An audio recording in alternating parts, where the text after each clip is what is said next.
what a momentous day yesterday was. Not only was it a shock, but I suppose for the SNP there's no obvious successor, and it leaves their so-called de facto referendum next year in question, doesn't it? There is an enormous vacuum now in Scottish politics, in SNP politics as well.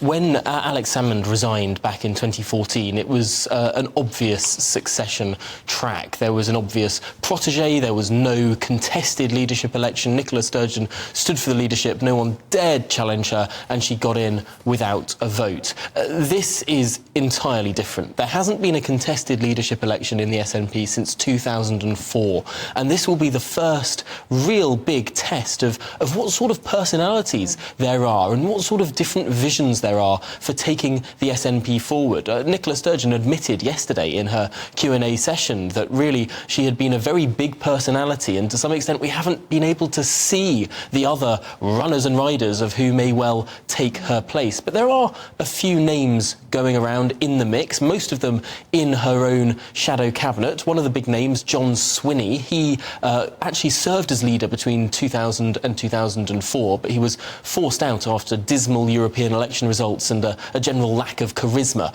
So maybe not the best one to return to. Angus Robertson is another big name. Now, he led the SNP down in Westminster from 2007 to 2017.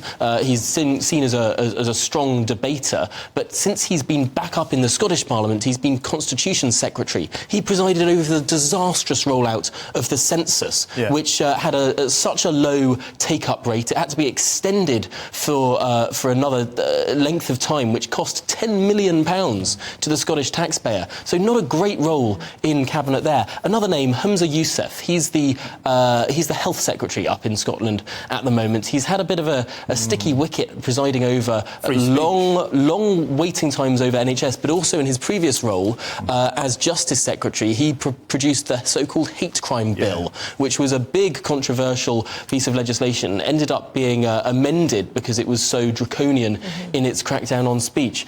And then there's Kate Forbes. Now, Kate Forbes is the Treasury Secretary. She's currently on maternity leave. She got the job after her predecessor was forced out, really, over a scandalous series of social media messages to a 16-year-old boy, calling the boy very cute and all the rest of it. He was forced out and Kate Forbes got the job. But Kate Forbes is so interesting because she comes from the evangelical Christian, sort of more socially conservative wing of Scottish nationalism. She was a sceptic of the gender reform bill, and she's made anti-abortion comments in the past, so perhaps she's not going to be the most winnable over for the Scottish Nationalist Party membership. So really, it's a really open field. It's hard to see who is going to be the standout leader of these potential candidates. Well, Tom, it was